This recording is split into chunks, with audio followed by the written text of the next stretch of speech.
Olá, bem-vindo ao Exumpcast, o podcast da Escola Superior do Ministério Público do Estado de Goiás.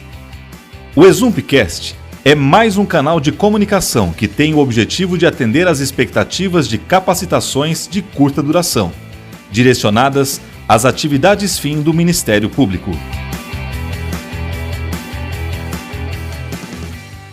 Olá, pessoal. Sejam todos bem-vindos a mais um episódio do Exumpcast, podcast da Escola Superior do Ministério Público do Estado de Goiás. Eu sou Márcio Delfim, coordenador pedagógico da Escola Superior, e hoje nós temos a honra de receber o Dr. Alaor Leite, que vai conversar um pouquinho conosco sobre o tema liberdade de expressão ou discurso de ódio. Dr. Alaor é docente e assistente junto à Cátedra de Direito Penal, Direito Processual Penal, Direito Penal Estrangeiro e Teoria do Direito Penal da Faculdade de Direito da Universidade Humboldt, de Berlim. Doutor e Latin Legum Magister, mestre em Direito, pela Ludwig Maximilian University. Dr. Alaor, primeiramente eu gostaria de agradecê-lo por ter aceitado tão prontamente o nosso convite para participar deste bate-papo.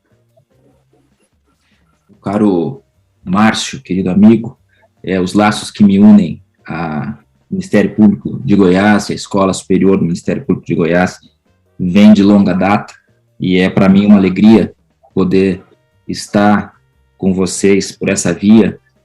Mais uma vez estive presencialmente em notável e memorável evento do ano de 2018, ao lado de tantos outros colegas, e é uma alegria retornar agora aqui à Escola Superior do Ministério Público. Eu agradeço, assim, o convite que me foi formulado e espero que possamos bater um papo a respeito desse tema que movimenta a agenda nacional em todos os sentidos possíveis: políticos, jurídicos, econômicos, sociais. Muito obrigado. Nós que agradecemos, meu querido amigo. Bom, eu inicio a nossa conversa te fazendo o seguinte questionamento. O direito penal, ele pode limitar algumas espécies de discurso? Bem, a proibição penal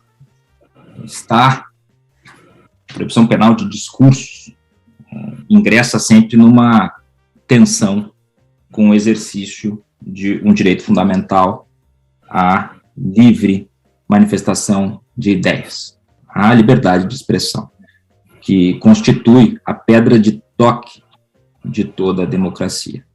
Então, desde logo, o uso veemente, mordaz, cáustico da liberdade de expressão terá, de partida, uma prevalência sobre qualquer forma de proibição e limitação estatal.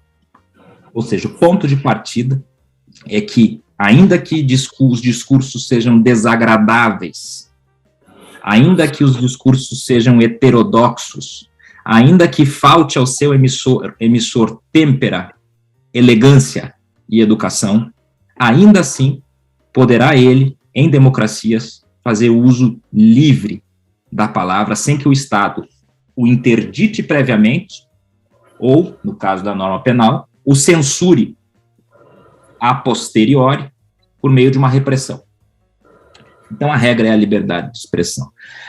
De outro lado, parece evidente que há algumas espécies de discursos que causam resultados exteriores no mundo, e já não são mais um exercício inócuo e inofensivo de uma liberdade, mas podem se transformar num método de lesão a bens que o direito penal protege. Então, há algum momento em que esse exercício da liberdade de expressão pode atingir um bem relevante. E, nesse momento, esse discurso pode passar a interessar ao direito penal. E é claro que a pergunta fundamental é saber quando ocorre essa transformação. E me parece importante aqui, em primeiro lugar, dizer o que significa o uso da liberdade de expressão. A dogmática do direito constitucional, sobretudo de origem alemã, a Corte Constitucional Alemã, e recepcionada amplamente, tanto pelo Supremo Tribunal Federal Brasileiro, quanto por vários constitucionalistas nacionais, sabe, de há muito tempo, que a liberdade de manifestação de ideias compreende apenas as opiniões, ou seja, juízos de valor, e não fatos. Não há um direito a falsear fatos, há um direito à própria opinião, a um juízo de valor sobre uma base fática. Desde logo, isso é importante dizer, porque se conecta com um debate que, eventualmente, pode até ser objeto de nossa atenção mais adiante, que é a criminalização da desinformação. Então, o primeiro ponto é: liberdade de expressão é liberdade a ter uma opinião sobre fatos, mas a emitir um juízo de valor. Em segundo lugar, creio que é importante distinguir 3 níveis, que são comumente embaralhados no debate nacional. O nosso tópico hoje é a liberdade de expressão ou discurso de ódio, e é muito comum, e gostei, inclusive, dessa abordagem, dessa indagação, porque ela já indica que são duas coisas diversas, quer dizer, não se trata, quando se trata de restringir a liberdade de expressão, não se trata necessariamente de um discurso de ódio. Então, eu sugeri, em estudo que apresentei ao Conselho Federal da Ordem dos Advogados do Brasil, por ocasião da discussão a respeito da Lei de Segurança Nacional, ao lado do professor Adriano Teixeira, da FGV de São Paulo, sugeri que se distinguissem 3 níveis, quer dizer, o nível individual, o nível grupal e o nível institucional. O nível individual é o nível da honra das pessoas. O uso da liberdade de expressão pode, em alguns momentos, afetar um bem jurídico individual, que é a honra de pessoas. Essas pessoas podem ser ou não funcionárias públicas, podem ser ou não políticas, podem ser ou não presidente da República, podem ser ou não ministros do Supremo Tribunal Federal. A liberdade de expressão pode, então, afetar esse bem individual. Essa proteção penal já existe no Código Penal, nos crimes contra a honra. Existia com veemência na já sepultada Lei de Segurança Nacional, no artigo 26 da Lei de Segurança Nacional, que protegia a honra de determinadas pessoas, especialmente relevantes para os poderes da República. E existem ordenamentos jurídicos internacionais, na Alemanha, em Portugal, na Itália, na Espanha, enfim. Essa dimensão individual. A segunda dimensão é a grupal. A dimensão grupal diz respeito aos discursos, esse sim, de ódio, que manifestam desprezo a agrupamentos vulneráveis existentes na sociedade que tenham, historicamente, sido alvos de ataques. População de judeus na Alemanha, por isso existe o crime de negação do Holocausto na Alemanha, no 130 do Código Penal alemão. Os negros no Brasil, população indígena no Brasil,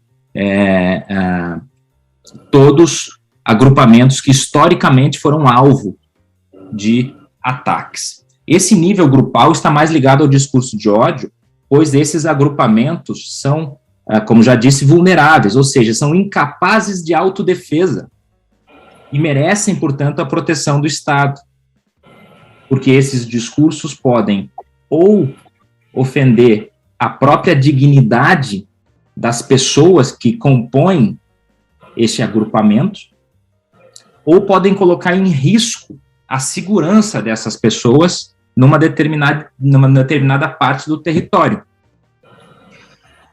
O outro nível é o nível institucional, que diz respeito ao funcionamento das instituições democráticas, das instituições do Estado de Direito. Falamos aqui do Poder Judiciário, do Ministério Público, do Congresso Nacional, do Poder Executivo.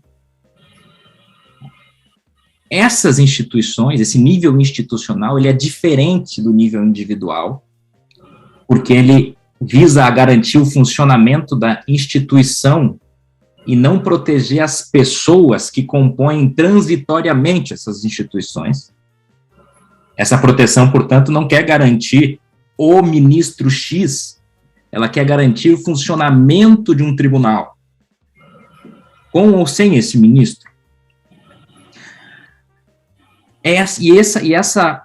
Esse nível se distingue também do nível grupal, porque essas instituições são, sim, capazes de autodefesa. São instituições que precisam suportar discursos mordazes, devem estar submetidas ao escrutínio permanente da população, da imprensa e dos outros poderes, que podem emitir críticas, como disse, veementes, cáusticas, por vezes até destemperadas, ao exercício da função dessas instituições. Então, veja como há diferença nesses níveis. Não estamos, e quando falamos de exercício da liberdade de expressão, a gente precisa distinguir esses níveis, porque parece muito claro que a honra individual das pessoas é um bem a ser protegido, de alguma maneira. Não é possível que a mera condição de funcionário público desguarneça completamente a honra das pessoas que exercem essas funções. Isso parece claro. Em segundo lugar, no segundo nível que eu chamei de grupal, parece claro também que é preciso alguma proteção para esses agrupamentos vulneráveis incapazes de autodefesa. No terceiro nível, parece que essa proteção tem de ser diferente do primeiro e do segundo nível. Em primeiro lugar, porque essas instituições são capazes de autodefesa. Mas, em segundo lugar, não é possível negar alguma proteção, porque o funcionamento independente dessas instituições é condição para a realização do Estado de Direito. O Estado de Direito não sobrevive sem um Ministério Público autônomo e livre. Não sobrevive se o Ministério Público não esteja submetido aos caprichos do Poder Executivo, por exemplo. Não sobrevive com um Poder Judiciário que seja incapaz de exercer o seu poder jurisdicional com independência. Não sobrevive sem um Congresso Nacional que possa realizar suas deliberações em representação do povo de forma livre. Então, a proteção aqui é diferente, porém deve também existir. Então, nesse sentido, veja, há uma tensão entre liberdade de expressão e proibição penal. E a regra tem de ser a liberdade de expressão. Caso o exercício dessa liberdade, por exemplo, realize no mundo um resultado exterior e afete uma deliberação congressual, impeça uma decisão do Supremo Tribunal Federal, impeça que, eventualmente, o Poder Executivo exerça as suas competências assinaladas na Constituição, se o exercício dessa liberdade de expressão se transforme num ataque discursivo que impeça a realização das funções dessa instituição, aqui me parece, sim, que o direito penal tem um papel a desempenhar.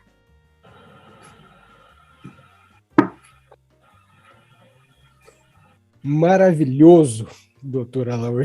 A primeira pergunta já foi, a resposta à primeira pergunta já foi uma aula magna, né? Então, fico imaginando que vem por aí.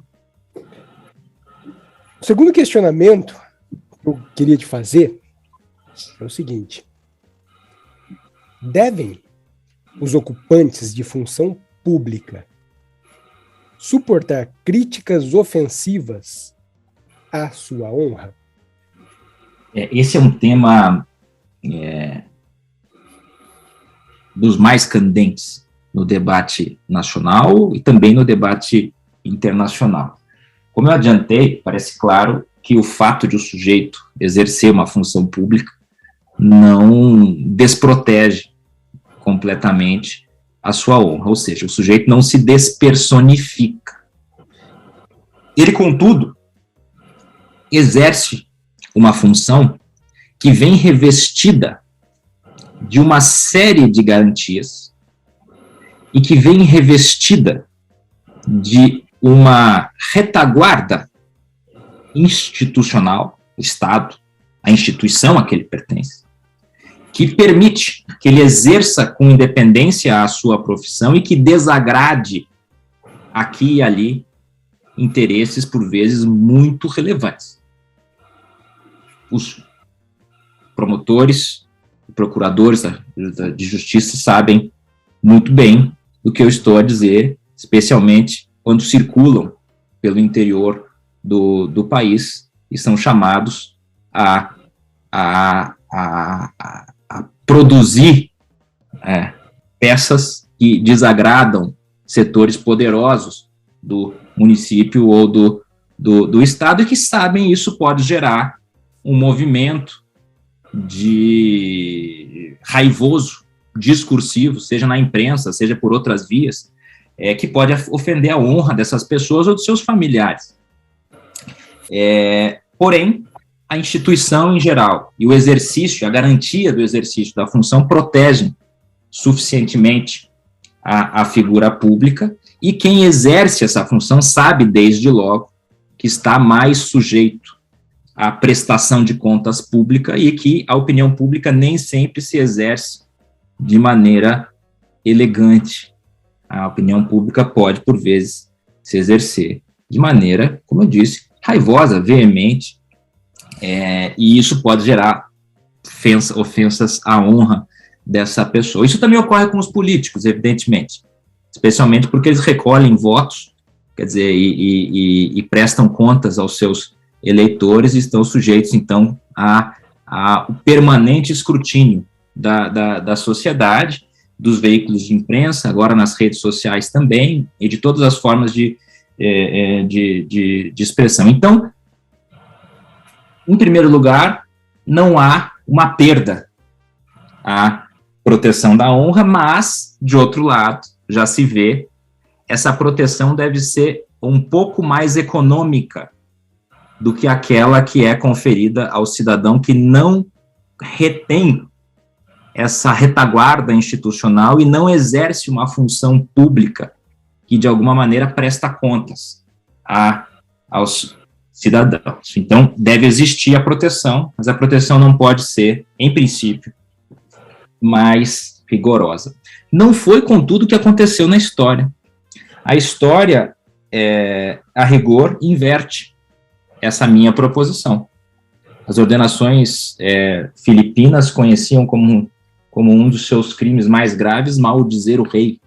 A Lei de Segurança Nacional, Márcio, que vigiu no Brasil até 2021, a Lei de 83 foi a última Lei de Segurança Nacional que sobreviveu à Constituição de 88, sobreviveu a tantas investidas, a tantos projetos que visavam a sua revogação, que veio ocorrer, como eu disse, no ano passado. Essa lei conhecia uma proteção mais rigorosa da honra dos chefes dos poderes. A lei antecessora estendia essa proteção a ministros de Estado, inclusive contra injúrias. Não estamos falando apenas da imputação falsa de crimes, ou da imputação, ou da difamação, ou da calúnia. Estávamos falando antigamente também da injúria contra figuras estatais relevantes. Então, historicamente, a proteção era maior a essas figuras. Com o tempo, com a sedimentação das democracias constitucionais e com a relevância que o direito à liberdade de expressão veio a ganhar no cenário nacional e internacional, ficou claro aos tribunais constitucionais que a crítica ao poder é um instrumento importante de exercício desse direito à liberdade de expressão, e que, portanto, essas figuras têm de suportar mais e não menos. Não se tem que proteger como se fossem figuras divinas, nomeadas por uma autoridade transcendental predestinadas. Não. São funcionários públicos, investidos por ato de vontade naquele cargo. E, nesse sentido, o Tribunal Constitucional brasileiro também, o Supremo Tribunal Federal brasileiro também, veio, aos poucos, destacando a necessidade da crítica ao poder e, assim, tentando equilibrar essa difícil balança. Com a revogação da Lei de Segurança Nacional, desaparece do ordenamento jurídico essa proteção adicional à honra dessas figuras públicas. Nós vimos, no ano de 2020, houve um reativamento da Lei de Segurança Nacional, e ela foi utilizada contra uma série de pessoas que criticavam membros da cúpula do poder. Então, e, como eu disse, esse é um tema internacional. Também o Tribunal Constitucional alemão veio destacando, na sua jurisprudência, a necessidade de que os funcionários públicos convivam com bagatelares ofensas à sua honra. Essa jurisprudência veio se sedimentando e portanto, havia uma ideia de que o direito à liberdade de expressão, de certa maneira, iluminava os crimes contra a honra e dizia que, ao interpretar esses crimes, o juiz tem de levar em conta que essas pessoas estão sujeitas necessariamente às críticas mordazes e devem suportar um pouco mais. E o Tribunal Constitucional disse sempre, isso foi acolhido há pouco pelo Supremo Tribunal Federal Brasileiro, no caso em que o tribunal condenou o deputado Daniel Silveira, que apenas críticas chamadas aviltantes, as chamadas críticas aviltantes, ou seja, aquelas que utilizam o contexto do debate público apenas como um ensejo para ofender a pessoa daquele que exerce o cargo público, ou seja, apenas a crítica mordaz não está ligada a pugilato, a luta de ideias em torno de um assunto de interesse público. Está ligada apenas e exclusivamente à destruição da pessoa que exerce o poder, porque o argumento da proteção menor à honra é de que, por vezes, a formulação exagerada num confronto de ideias pode gerar um debate salutar, que pode até chegar a uma melhoria do sistema, ou que pode chegar a uma prestação do serviço público mais eficaz ou melhor, pode indicar a necessidade de uma alteração legislativa no sistema. Enfim, a ideia é de que esses assuntos públicos podem ser debatidos sem que o sujeito que o debate tenha de ter receio de receber uma citação judicial. Ele tem que poder exercer livremente, escrever um artigo para um jornal, gravar um podcast. Então, as críticas aviltantes são aquelas que se descolam do debate público e se dirigem exclusivamente à pessoa que exerce o poder, e não ao funcionário que exerce o poder, mas à pessoa que exerce o poder. Quando isso ocorre, aqui volta a proteção à honra, porque aqui, como eu disse, o funcionário público não se despersonifica. Quando, então, essa camada da pessoa é atingida, aqui o direito penal ingressa de novo no recinto. E isso reconheceu o Supremo Tribunal Federal há pouco. E na Alemanha também há pouco, o Tribunal Constitucional, num caso chamado Künast, em 2022, que é um caso também muito recente, numa política que foi associada à pedofilia e que foi no debate público, não convém reproduzir tudo, mas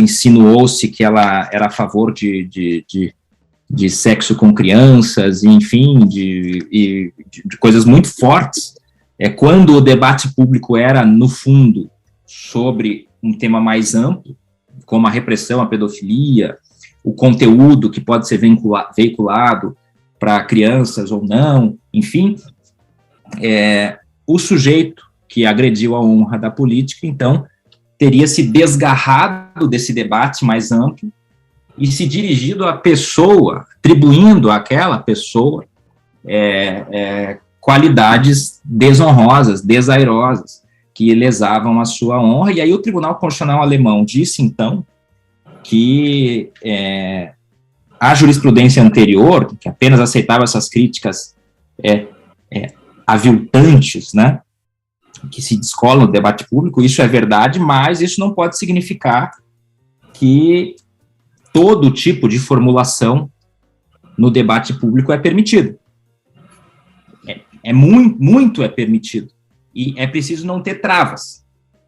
Mas existe um lugar aqui que o limite tem de ser posto. E o Tribunal Constitucional Alemão, então, destacou que é preciso não descuidar da proteção da honra individual de quem exerce o poder numa sociedade digitalizada, porque senão, em pouco tempo, ninguém mais acederá a essas posições de poder com medo de ter a sua vida simplesmente destruída.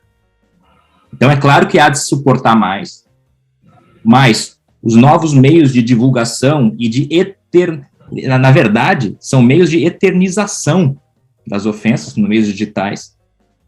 Quer dizer, os filhos do cidadão vão pesquisar na internet e descobrirão, então, tudo quanto foi dito sobre a pessoa e não sobre o assunto, e essa é a questão sempre.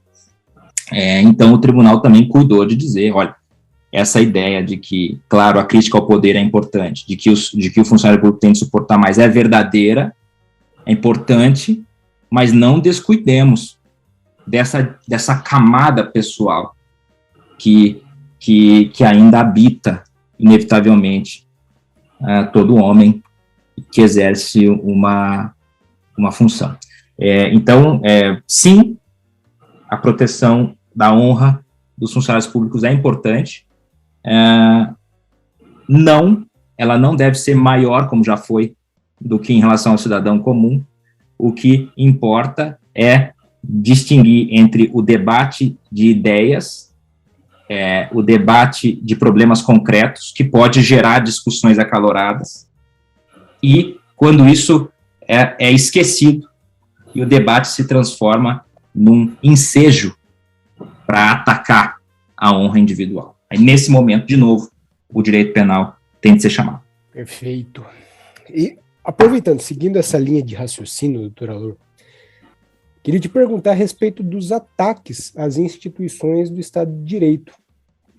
Como que fica isso? Como, por exemplo, o Poder Judiciário. Essa é a dimensão institucional, essa é a dimensão, falamos agora da honra individual, falamos do discurso de ódio em relação aos grupos vulneráveis, e essa dimensão institucional. Toda a legislação, historicamente, tanto no Brasil como a legislação estrangeira, protegeu e protege, de alguma maneira, instituições relevantes. Os regimes autoritários, as ditaduras, protegem com muito vigor essas instituições, com muito rigor, e com penas, por vezes, desproporcionais. Mas também os estados de direito protegem as suas instituições. Todos os estados de direito modernos, Alemanha, que costumam nos influenciar, que nós costumamos nos mirar de alguma maneira na literatura jurídica, Alemanha, Itália, Espanha, Portugal, nos Estados Unidos, enfim, outros países, conhecem leis de proteção do Estado de Direito. Ou seja, a regra essas instituições são capazes de autodefesa, essas instituições não devem ser protegidas a qualquer custo, mas elas são tão relevantes para a consumação do projeto democrático que elas devem ser, em alguma medida, protegidas. Mas quando se fala que elas devem ser protegidas, e essa é a proteção institucional, Elas não devem ser protegidas contra tudo. Elas não são bibelôs, cerâmicas. Elas têm de ser protegidas contra alguns métodos de agressão. E a lei, tanto a Lei de Segurança Nacional já revogada, quanto o novo crime que ingressou na Lei de Defesa do Estado de Direito, o crime de abolição violenta do Estado de Direito, elege 2 métodos: violência e grave ameaça. Não se pode tentar abolir o Estado de Direito com violência ou com grave ameaça. Com o que surge o problema. E os ataques verbais que visam a minar a credibilidade, por exemplo, dessas instituições, e a desinformação produzida em massa, que visam a gerar um sentimento de ódio, raiva e desconfiança no exercício de exercício de alguns poderes, em relação a alguns poderes no exercício das suas funções, e que eventualmente não constituam grave ameaça ou violência. O que fazer com esses ataques que podemos chamar de ataques discursivos? Esse é o grande tema em uma sociedade digital. Porque esses ataques assumiram uma relevância tal que é possível dizer que eles são, por vezes, mais eficientes do que uma isolada grave ameaça. Eficientes no sentido de atingir a finalidade, que é conturbar, restringir ou impedir o exercício livre de um dos poderes.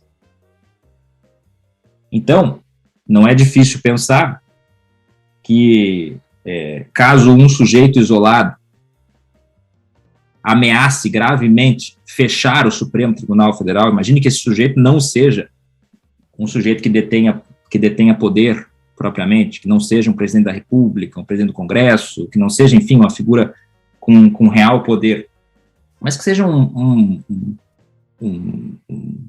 agitador popular que ameace fechar a sede do Supremo Tribunal Federal. Isso constituiria uma grave ameaça num primeiro momento.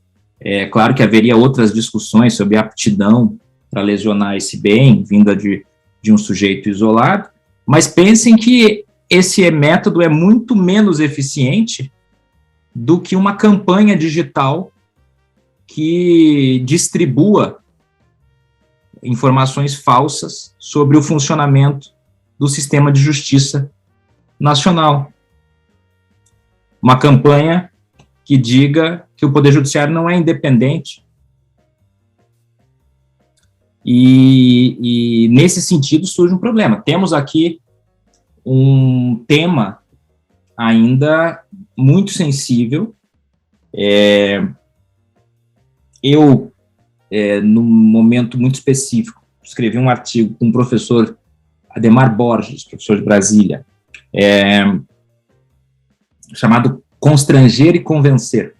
Foi publicado no Estadão. E nesse artigo, nós tentávamos, o pano de fundo era uma discussão sobre a reintrodução do voto impresso, quando isso ainda era objeto de deliberação congressual, já não é mais, está decidido que não é assim que será. Mas havia a discussão da PEC, todos conhecem, a esse respeito, e naquele momento houve uma cena em que o presidente da República disse, se em bravata ou não convém aqui entrar nesses detalhes, me interessam os conceitos jurídicos e como resolver juridicamente essas querelas, disse, ou aprovam o voto impresso, se dirigindo ao Congresso, ou não haverá eleições. Isso corporifica para o direito penal, e o conceito de grave ameaça é um conceito conhecidíssimo, está lá no roubo, está lá em vários delitos, conhecemos esse conceito há séculos no direito penal, não é novo, isso corporifica uma grave ameaça. E, nesse sentido, realiza o tipo. Porém, ataques que não tenham essa estrutura condicional, ou acontece isso, não são grave ameaça, e, portanto, em princípio, não realizam o tipo, ainda que seja uma campanha eficiente, discursiva. E esse é um tema muito relevante para o contexto atual. E por quê? Porque é importante que se diga que todos, inclusive o presidente da República, inclusive o presidente do Congresso, inclusive o presidente do Supremo, os ministros do Supremo e todas as autoridades públicas, podem publicamente defender uma nova engenharia e arquitetura institucional. Eles podem defender um novo sistema eleitoral. Eles podem defender uma nova forma de indicação para as cortes. Eles podem defender o parlamentarismo, ou semi-parlamentarismo, como se discute amplamente. Estive num debate há pouco sobre isso, sobre a introdução do semi-parlamentarismo no país. É possível debater todas as formas de engenharia social, as mais heterodoxas possíveis. O que não é possível é constranger um outro poder para que esse poder não exerça uma competência que atualmente lhe é constitucionalmente assinalada. Então é possível, dito de forma claramente, defender, por exemplo, o voto impresso discursivamente, mas não é possível, decidida a questão pelo Congresso Nacional e iniciado o período eleitoral, que então será regido pelas regras atualmente vigentes, não é possível mais debater este tema sem aceitar que essa é a forma escolhida pela população brasileira de realizar eleições periodicamente. E se houver constrangimentos nesse sentido, esses constrangimentos podem realizar tipo penal, e qual? A abolição violenta do Estado de Direito, que é punida já na tentativa. Vejam que o tipo fala em tentar abolir o Estado de Direito. Nesse sentido, quando estamos no plano do convencimento institucional, a liberdade de expressão é senhora. Quando ingressamos no âmbito do constrangimento ao exercício livre das atribuições que a Constituição assinala a cada um dos poderes, aqui o direito penal tem um papel a desempenhar, sim, sem garrotear a liberdade de expressão. É um limite delicado, vê-se que não é simples. Em alguns casos é muito claro. Por exemplo, quando falamos de voto, Márcio, estamos falando lá de uma das cláusulas pétreas da Constituição da República, ou seja, a periodicidade do voto não pode nem ser debatida pelo Congresso civilizadamente. A Constituição interditou este tema. Civilizadamente. Que dirá descivilizadamente. Não se pode dizer não haverá eleições. Isso não se pode dizer. Não se pode dizer não aceito, não haverá. Isso não se pode dizer. Se pode alterar o sistema, se pode convencer o Congresso, se pode convencer o Supremo, se pode convencer o TSE, se pode convencer o Poder Executivo. Mas não se pode constranger nenhum dos poderes a aceitar os caprichos de alguém que exerce o poder por um determinado período de tempo. Bom, doutora Laura, nós poderíamos ficar aqui por horas conversando a respeito desse tema, que é extremamente relevante no contexto atual. Mas, infelizmente, por uma limitação temporal do nosso podcast, eu gostaria de fazer uma última pergunta. O direito penal, ele pode criminalizar a divulgação das chamadas fake news?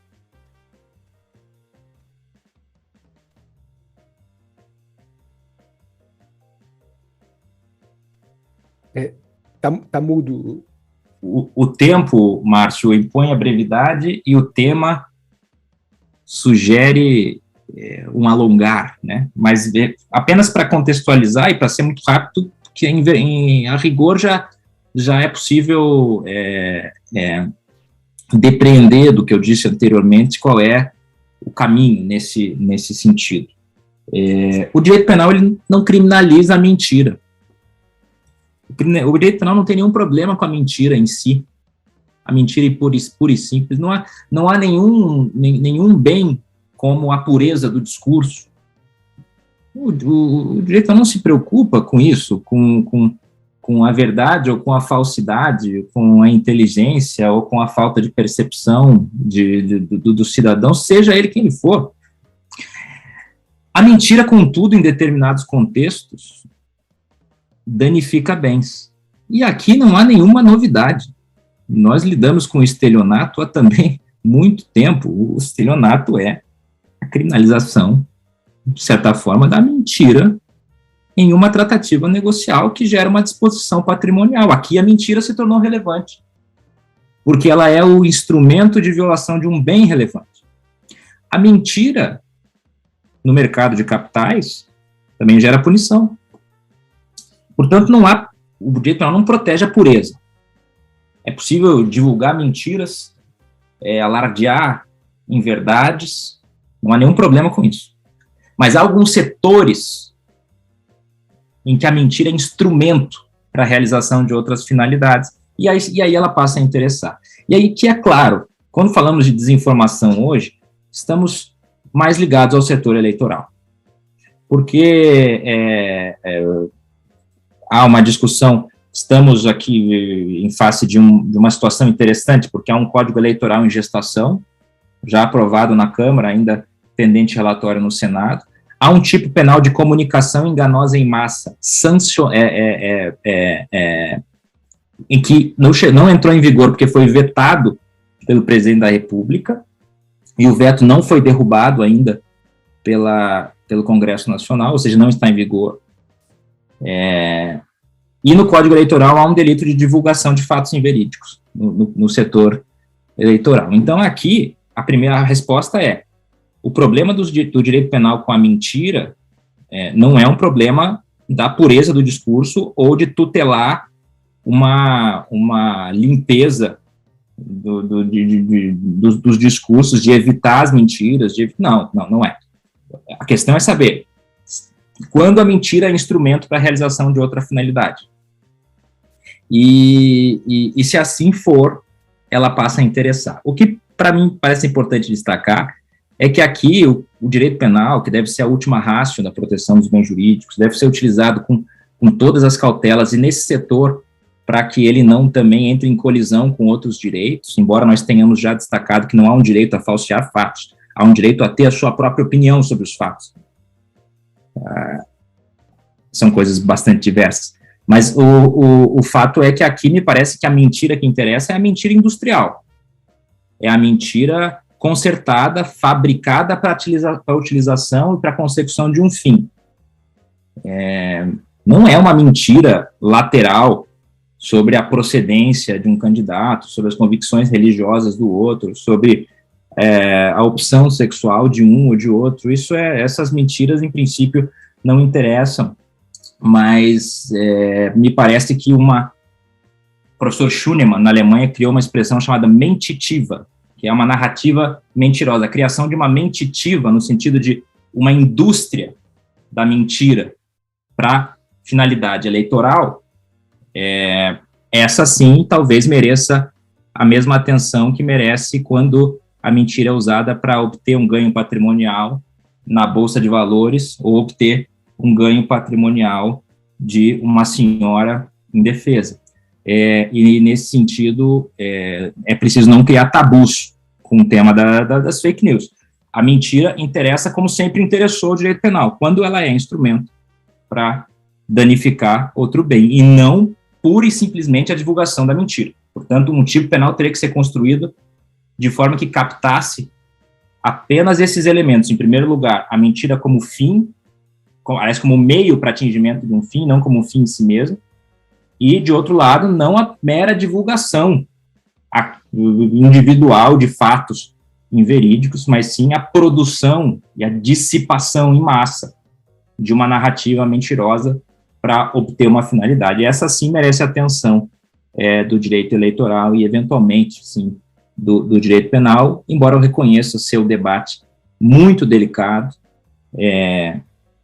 e talvez estejamos no momento em que se desaconselhe um debate sóbrio dessa natureza. Não me parece que seja possível ter um debate sóbrio sobre essa natureza nos próximos meses. Meu queridíssimo amigo Dr. Alaor Leite, em nome da Escola Superior do Ministério Público do Estado de Goiás, eu gostaria de agradecê-lo mais uma vez por ter aceitado o nosso convite e por ter esclarecido alguns aspectos relevantíssimos acerca da liberdade de expressão. Muito obrigado, de coração. Eu é que agradeço. Foi uma alegria. Antes de encerrarmos, eu registro aqui um recadinho básico que eu sempre costumo deixar para os nossos ouvintes.